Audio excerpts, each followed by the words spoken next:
할렐루야. 오늘 신년 첫 주일 감사 예배로 드리는 아침인데요, 어느 때보다도 밝고 환한 모습으로 우리 인사 나누십시다. 옆 사람한테 사랑합니다, 축복합니다, 반갑습니다. 옆에 분과 손을 한번 꼭 잡아보세요.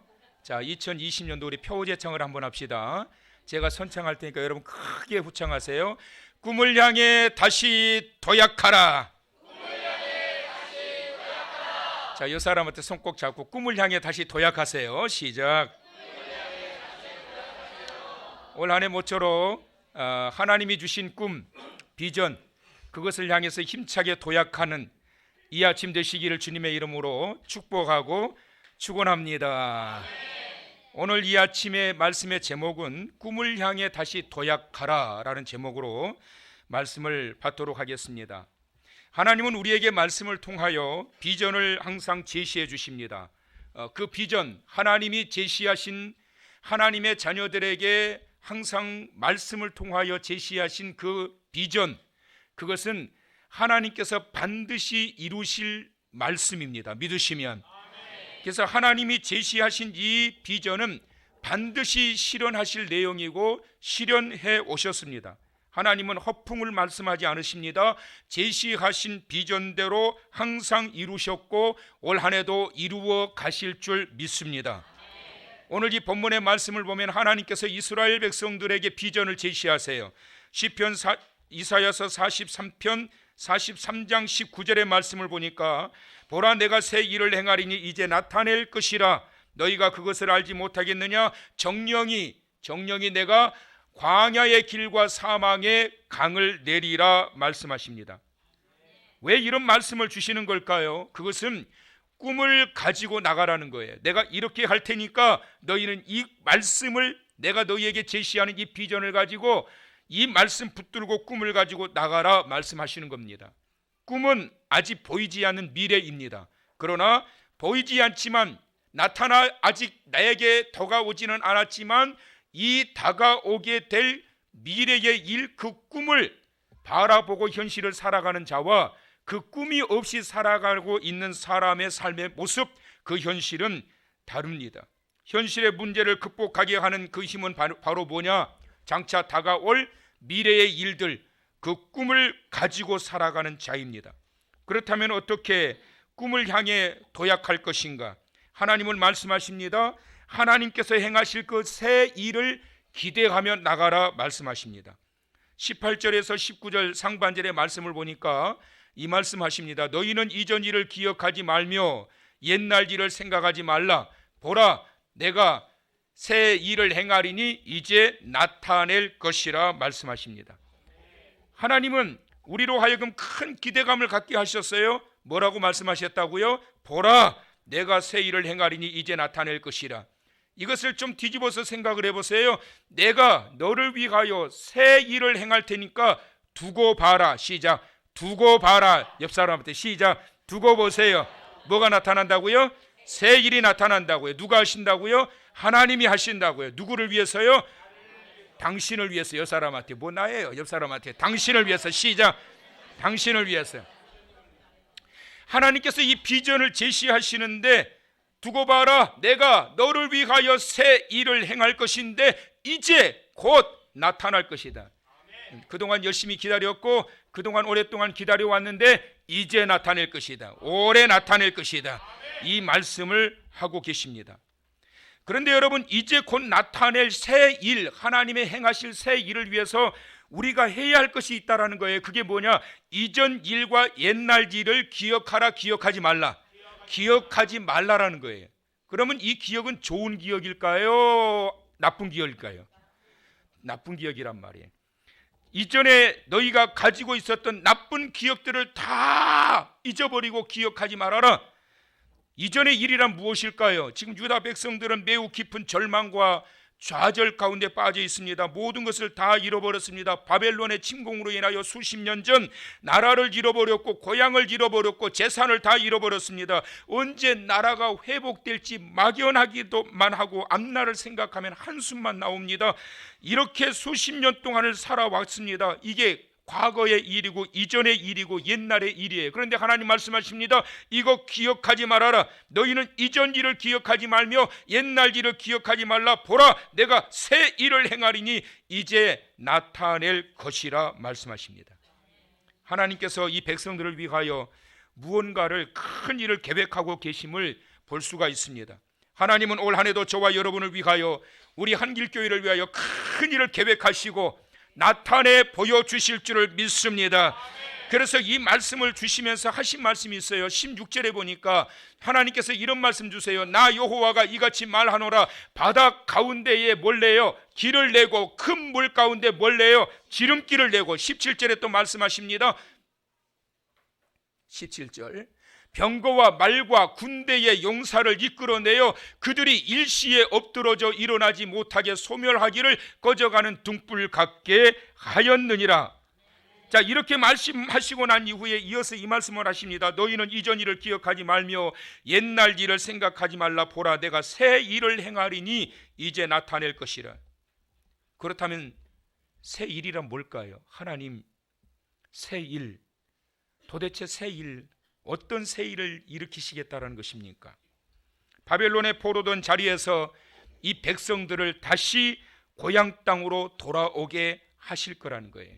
수십 년 전 나라를 잃어버렸던 너희의 나라로 돌아가게 할 것이다. 수십 년 전 너희의 재산을 잃어버렸던 그 재산을 다시 찾게 할 것이다. 수십 년 전 너희의 잃어버렸던 그 고향 땅으로 다시 돌아가게 할 것이다. 이전의 영광이 회복되고 신앙이 회복되고 예배가 회복되고 가정의 행복이 회복되고 국가의 영광이 회복되게 할 것이다. 할렐루야. 이것이 바로 하나님이 행하실 새 일이라는 거예요. 이전에 너희가 다 잃어버렸고 잃어버린 것 때문에 너희는 과거의 일만 생각하면, 옛날의 일만 생각하면 한숨밖에 안 나오고 탄식밖에 안 나오지만, 그러나 그거 기억하지 말아라, 생각하지 말아라. 왜? 내가 너희로 하여금 다시 찾아줄 것이다. 할렐루야. 올 한 해 하나님께서 그와 같이 회복시켜 주시겠다라는 그 말씀을 주고 계시는 것입니다. 작년에는 우리 대한민국의 국론이 심각하게 분열됐습니다. 반목과 이념의 갈등이 극심했습니다. 동족 북한과 이웃나라 일본과 중국과의 관계가 악화 일로를 걸었습니다. 그러나 올해는 이런 옛날의 문제들이, 이전의 일들이 다 풀리고 협정과 협력의 정치와 경제를 통하여 국격이 다시 바로 세워지게 되고 국가가 건강하게 세워지게 되고 많은 사람들의 질타와 욕을 먹었던 한국 교회의 신성함이 다시 거룩하게 세워지는 해가 되기를 주님의 이름으로 축원합니다. 이전 일을 기억하지 말고 옛날 일을 생각하지 마라. 보라, 내가 새 일을 행할 것이다. 하나님의 선포하신 이 약속된 말씀, 이전의 일들은 나빴던 일들도 있고 좋았던 일들도 있어요. 나빴던 일들을 자꾸 기억하고 자꾸 떠올리고 생각을 하게 되면 어떻게 될까요? 암울하고 낙심되고 두려워요. 자꾸 그것이 트라우마가 되어가지고 무슨 일을 할 수가 없어요. 왜요? 자꾸 나빴던 기억밖에 없거든요. 그러니 무슨 한 걸음이라도 나아갈 수 있겠냔 말이에요. 좋았던 일이라 할지라도 자꾸 돌아보고 그 환상에 젖어 있게 되면 결국은 아무것도 할 수 없습니다. 나태하게 됩니다. 그러므로 이전 일과 옛적 일은 생각하지 말고 무너진 자리도 다시 세우시고 꺼져가는 나약한 생명도 다시 살리시는 하나님을 향한 기대감을 가지고, 어떤 기대? 나를 위하여, 우리를 위하여 새 길을 행하실 그 기대감을 가지고 나아가게 된다라면 현실의 고난과 고통쯤이야 너끈히 이겨내고 견딜 수 있는 힘이 된다라고 하는 사실입니다. 오늘 이 아침 이 말씀이 여러분에게 큰 위로가 되기를 바라고, 여러분에게 큰 기대감이 되시기를 바라고, 하나님 나에게 행하실 큰 일, 그 새 일을 기대하옵나니 오늘도 나아가는 우리의 삶의 현장에 주의 인도하심이 있게 하여 주옵소서. 그것이 저와 여러분의 간절한 기도 제목이 되시길 축원합니다. 하나님은 어떻게 나를 위하여 새 일을 행하시느냐? 19절 하반절부터 20절에 보니까 이 말씀을 하고 계십니다. 다 같이 읽어보시죠. 시작. 너희가 그것을 알지 못하겠느냐? 반드시 내가 광야의 길을 사막에 강을 내리니 장차 들짐승 곧 승냥이와 타조도 나를 존경할 것은 내가 광야의 물을 사막의 강들을 내어 내 백성 나의 택한 자에게 마시게 할 것임이라 믿으시면, 우리는 도저히 할 수 없고 우리는 아무것도 할 수 없는 이 일을 하나님은 광야에 길도 없는 광야에 길을 내시겠다라는 거예요. 물 한 방울 떨어지지 않는 사막에 강을 내시겠다라는 거예요. 이것이 바로 하나님의 행하실 일이라는 것입니다. 그런데 여러분, 광야는 어떤 자리입니까? 길도 없고 물도 없고 위험하고 추위와 더위를 막아줄 자리도 없고 고통과 고난의 자리입니다. 편안과 편리와는 아주 먼 자리예요.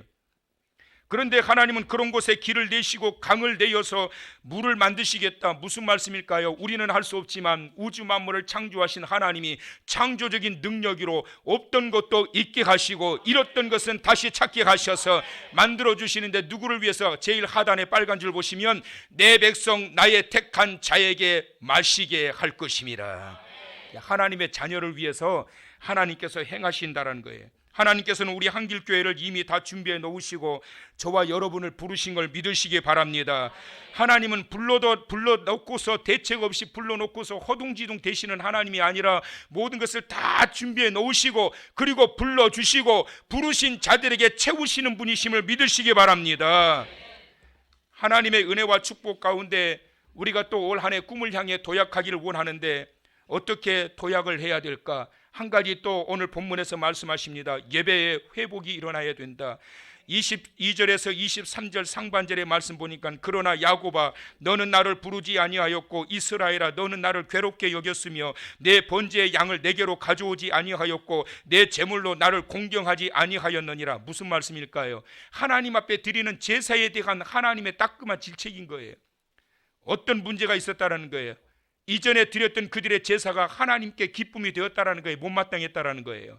못마땅했다라는 거예요.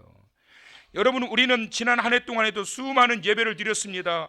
그 예배가 여러분 어땠습니까? 중심이 누구였으며 예배의 본질은 무엇이었습니까? 올해에는 진정한 예배의 회복이 있기를 간절히 바랍니다. 제사란 하나님의 사랑과 은혜에 대한 감사의 고백이어야 하고 예수님으로 인하여 구속의 은혜에 보응하기 위하여 드려진 진정한 감사요 제사가 되어지게 될 때 하나님이 연락하시는 예배가 되는 것입니다. 예배에 대한 기본이 탄탄해야 됩니다. 그래야 성공적인 예배자가 될 수 있습니다. 성공적인 예배자가 되려면 예배의 실패의 요소를 우리가 한번 살펴봐야 됩니다. 어떻게 하면 예배의 실패자가 될까? 또 반대로 어떻게 해야 예배의 성공자가 될까? 성경에는 예배의 실패자와 예배의 성공자에 대한 모델들이 나와 있는데 가장 먼저 창세기 4장에 보면 아담과 하와의 아들이었던 가인과 아벨이 드려진 제사의 모형이 나옵니다. 거기에서 많은 사람들이 궁금해합니다. 아니 하나님이 똑같이 예배를 제사를 받아주시지 왜 한 사람은 받고 한 사람은 안 받아서 형제가 그렇게 살인극이 나게 만드셨을까? 예배의 성공자는 좋은데 예배의 실패자는 거기에서 시험 들어가지고 결국은 자기의 형제를 쳐서 죽여버렸어요. 왜 실패했을까요? 성경은 세 가지로 말씀합니다. 첫 번째는 하나님이 가장 원하시는 진정한 참 제사, 진정한 참 예배는 너를 받기를 원한다. 헌신을 요구하신다는 거예요. 여러분, 헌신이라는 게 뭐예요? 한자 그대로 풀어서 말씀드리면 나를 드리는 게 예배예요. 오늘 이 아침 하나님 앞에 헌신의 예배가 되시길 축원합니다. 그래서 여러분, 이 창세기 4장 4절에서 5절에 보면 여호와께서 아벨과 그의 제물은 받으시고 가인과 그의 제물은 받지 않으셨다고 그랬어요. 제물이 먼저예요? 사람이 먼저예요? 사람이 먼저예요. 하나님은 제물보다 먼저 받기를 원하시는 게 뭐냐? 사람이에요. 여러분, 내가 이 자리에 와서 내가 하나님 앞에 내 몸으로 드려지는 예배가 되어야지 내 몸은 어디 쫙 멀리 여행 가고 그냥 헌금만 와가지고 하나님 예배 드렸다고 할 수 있냔 말이에요. 이건 하나님 앞에 예배가 아니에요, 여러분. 하나님은 가장 먼저 받기를 원하시는 것은 나는 너를 받기를 원한다. 그래서 아벨과 그의 제물은 받으셨지만 가인과 그의 제물은 받지 않으셨단 말이에요. 무슨 말씀일까요? 아벨을 보시고 그가 드리는 제물을 받으셨고 가인을 보시고 그가 드리는 제물을 거부하신 거예요. 오늘 이 아침 하나님이 받으시는 자가 되시길 축원합니다. 또 두 번째로 왜 실패를 하고 왜 성공을 했을까? 그것은 바로 믿음의 있고 없고의 차이예요. 내가 하나님 앞에 제사를 드리는데 믿음으로 제사를 드리느냐 아니면 믿음이 빠졌느냐? 가인의 제사는 믿음이 빠져버렸어요. 히브리서 11장 4절에 보니까 가인이 하나님 앞에 드리는 제사에는 믿음이 없었고 아벨은 믿음으로 가인보다 더 나은 제사를 드림으로 하나님 앞에 의로운 자라 하시는 증거를 얻었느니라. 그래서 아벨의 제사에는 믿음이 들어가 있었단 말이에요. 믿음이란 뭘까요? 하나님을 향한 우리의 중심이란 말이에요. 말로만 찬송하고 말로만 기도했다고 해서 그게 예배가 드려진 게 아니라 과연 이 드리는 예배 가운데 내 마음 중심에 하나님을 향한 믿음으로 채워져서 드리는 예배이냐 아니냐의 차이가 큽니다. 세 번째 또 하나는 정성의 차이였다고 말씀하고 계세요. 아벨은 하나님 앞에 제사를 드리는데 어떻게 드렸느냐 하면 양의 첫 새끼와 그 기름으로 드렸다고 그랬어요. 굉장히 구체적으로 소개를 하고 있어요.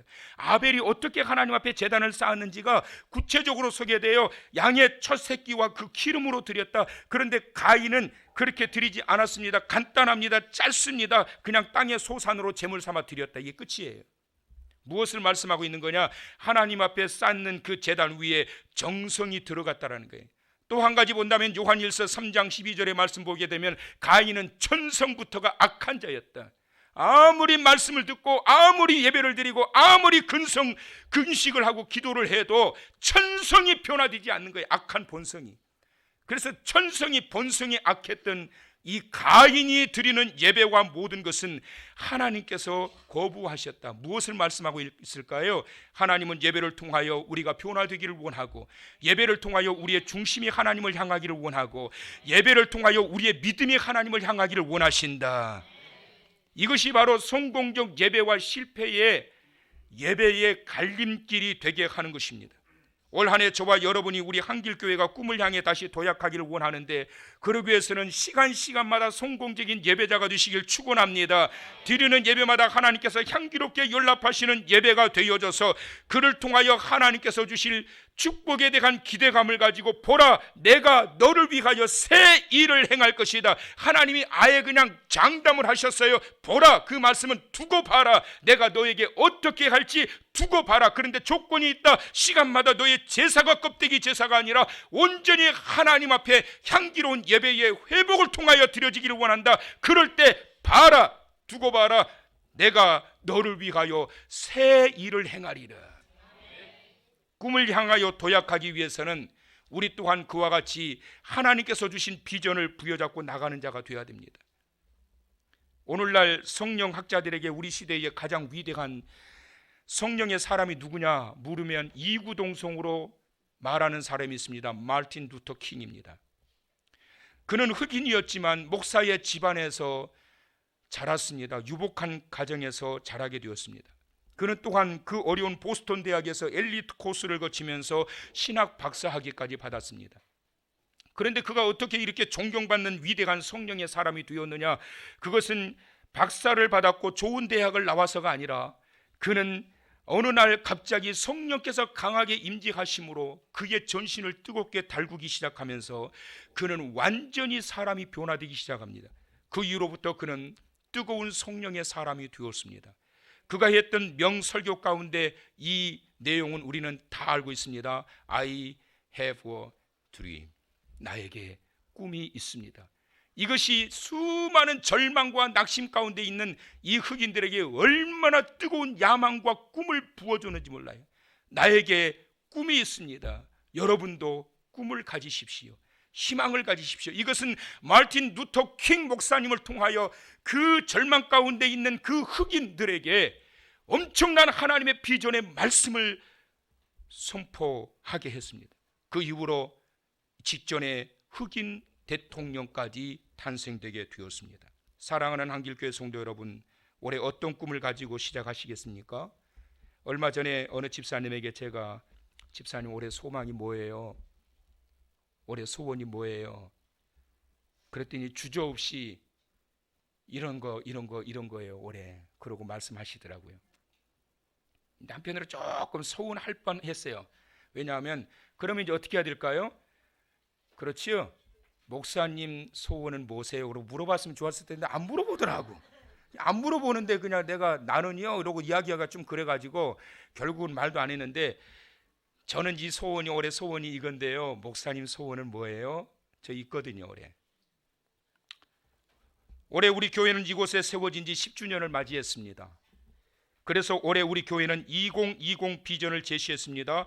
꿈을 향해 다시 도약하라. 그리고 우리가 함께 올해 기도해야 할 기도 제목을 실었습니다. 다 같이 시작. 하나님의 손으로 도우사 성전 건축의 꿈을 이루어 주옵소서. 원하시면, 될 줄 믿으시면, 우리 힘으로 되어지는 것이 아니라 주의 손으로 도우사 성전 건축의 꿈을 이루어 주시옵소서. 성전 건축은 몇 사람의 힘으로 될 수 있는 것이 아닙니다. 모두가 힘을 모아야 합니다. 올 한 해 주님의 크신 손이 저와 여러분을 도우셔서 성전 건축을 위하여 도약하게 되는 그러한 해가 되기를 소망합니다. 주여, 나는 아멘이 이렇게 안 나올 줄 몰랐네요. 다시 한번 해보지요. 올 한 해 주님의 크신 손이 저와 여러분을 도우셔서 성전 건축의 비전을 향해 힘차게 도약하는 해가 될 수 있기를 소망합니다. 아까 일이 나왔으면 참 좋을 뻔했는데 지금 나와서 좀, 우리 교회는 새 일을 행하시는 하나님의 크신 손이 우리의 예배가 더욱 새롭게 회복되어 드려질 수 있도록 성전 건축의 꿈을 이루게 하실 줄 믿습니다. 저는 이 지역사회에 꼭 필요한 그런 교회 세우고 싶습니다. 조감도대로라고 한다면 220평 대지에 우리 교회 건평 500평 건물이 들어서게 될 겁니다. 땅은 220평 준비되어 있습니다. 두 개층은 본당으로서 500석 복층 구조로 설계가 되었습니다. 그 외에 소예배실과 식당 그리고 각 교제실이 들어서게 될 것이고 3층에는 체육관, 실내 체육관이 들어서게 됩니다. 배구장과 농구장, 족구장과 탁구장 등등 겸할 수 있는 복합 체육 공간이 들어서게 될 겁니다. 건축비로 25억 정도를 예상하고 있습니다. 저는 성전 건축은 돈으로만 하는 것이 아니라고 믿습니다. 돈 없이 어떻게 성전 건축할 수 있을까? 돈보다 더 값진 것이 필요합니다. 그것은 저와 여러분의 기도와 관심입니다. 성전 건축에 무엇보다 중요한 것은 돈보다 기도와 관심입니다. 관심과 기도가 없이 성전 건축의 꿈은 결코 이루어질 수 없습니다. 티끌모아 태산이라고 했습니다. 저는 헌금에 대한 설교를 지독이 못하는 사람입니다. 전 체질에도 안 맞고요. 아마 우리 성도님들이 다 아실 거예요. 저는 헌금 설교 한 적이 없어요. 근데 저는 헌금 설교가 아니라 비전을 제시하기를 원합니다. 기도 중에 우리 교회 청장년이 가능한 이 부분에 동참할 수 있는 인원을 뽑으니까 한 300명 정도 돼요. 300명의 청장년이 한 주에 10,000원씩만 건축헌금에 동참한다면 한 사람이 1년에 52만 원을 건축에 동참하게 됩니다. 그러면 1년에 1억 5천 건축헌금이 나오더라고요. 10만 원씩 하면 15억이 나오더라고요. 이렇게 10명, 100명 이렇게 모아지면 하나님의 놀라운 역사가 일어날 수 있겠구나. 불가능하지 않다. 중요한 것은 전 성도들이 기도와 관심이다. 내가 언제 이 세상을 떠날지 모르는데 내 자녀 이름으로 하다못해 자리 앉는 좌석 하나라도 내가 건축헌금에 동참하자. 가지고 주일날 10,000원 헌금 못하겠냐? 그런 마음으로 함께 동참한다면 작은 이러한 힘이 모아져서 하나님은 우리로 하여금 큰 꿈을 이룰 수 있도록 역사하실 줄 믿습니다. 올해 주님께서 세우신 몸된 우리 교회가 다시 힘차게 도약하기 위하여 사랑하는 성도 여러분의 관심과 기도가 있기를 간절히 소망합니다. 그리하여 우리 한길교회가 이 지역에서 다시 힘차게 도약하여 이 지역에 없어서는 안 될 교회, 그래서 이 지역의 모든 사람들에게 개방하고 체육관도 개방하고 예식장으로도 개방하고 언제든지 누구든지 와서 사용하십시오. 왜? 이 교회는 내 교회가 아니고 담임 목사 교회가 아니라 주님이 세우신, 주님께서 이 영혼들을 건져 구원하라고 주님께서 세우신 교회이니 지역 주민들에게 마음껏 개방하여 함께 공유할 수 있는 그러한 교회가 되어서 마당들만 밟다가 주의 전으로 돌아오지 않겠나, 그런 꿈을 가지고 교회 건축을 계획하고 있습니다. 10주년 되는 이 한 해 사랑하는 성도 여러분, 우리 함께 힘을 모아서 개인적으로 주시는 하나님의 비전이 있고 우리 교회를 향한 하나님의 비전이 있는데, 주여 하나님의 손으로 도우사 성전 건축의 꿈을 이루게 하시고 하나님의 손으로 도우사 내게 말씀을 통해서 보여주신 그 비전을 이룰 수 있도록 도와주시옵소서. 그 야망을 가지고 새해 힘차게 꿈을 향해 도약하는 저와 여러분 되시기를 주님의 이름으로 축원합니다.